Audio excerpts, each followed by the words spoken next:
I'm so grateful for my husband of almost 20 years being here with me. My sister Tony, number 2 of 6 girls and 7 altogether in my family from Fostoria, Ohio.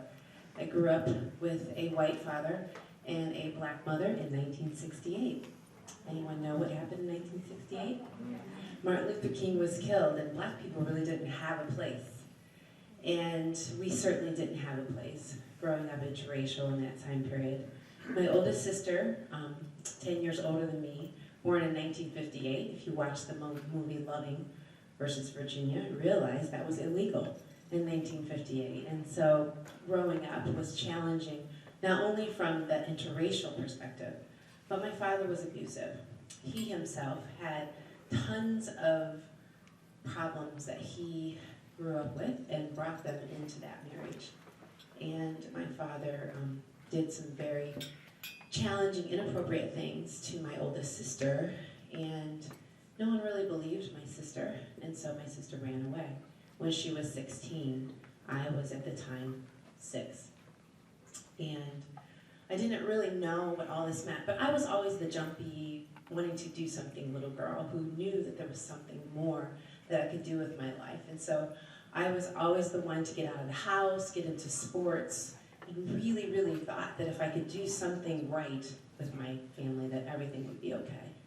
Well, it wasn't okay. My father eventually tried to molest me. I pushed him away. And it was challenging growing up, but I knew I wanted to make a difference in the lives of other people. So I was kind of the fighter in the family and went on to go to college. I ran track in college, eventually got a scholarship, basically was on my own since I was 18, and pushed my way to get to college, got a track scholarship, went on to go to law school.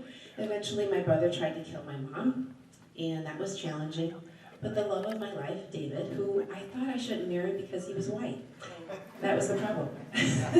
Because I said, I will never marry a white man.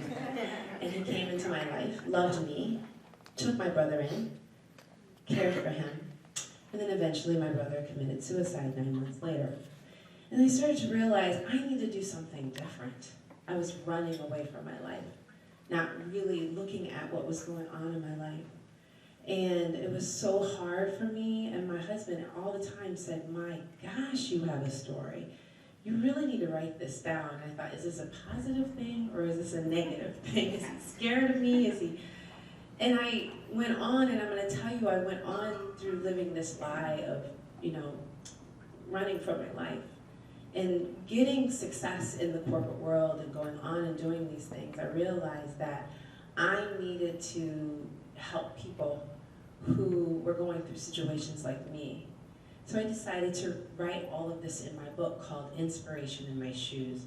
My mom used to put little notes in my track shoes when I was growing up, and I didn't realize this then, the importance of them. But I used to run in those notes. I put those notes in my track shoes when I ran. And when my mom told me after I'd had our 2 children, she said, you need to throw away these medals and do something with them. And that's when I found those notes. And I realized that I needed to do something different. So my husband and I went through some challenging times because I left the corporate world and went to this school called Integrative Nutrition. Became a holistic health coach, completely made no money whatsoever.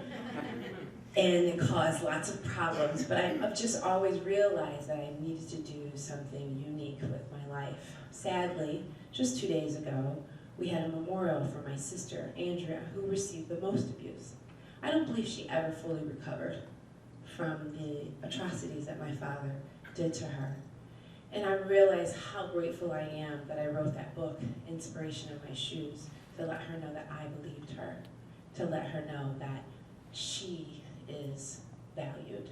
So today, I spend time encouraging young women to let them know that they are valued, that they are individuals who God loves. It's my faith that keeps me. I'm so grateful that I can do all things through Christ who strengthens me.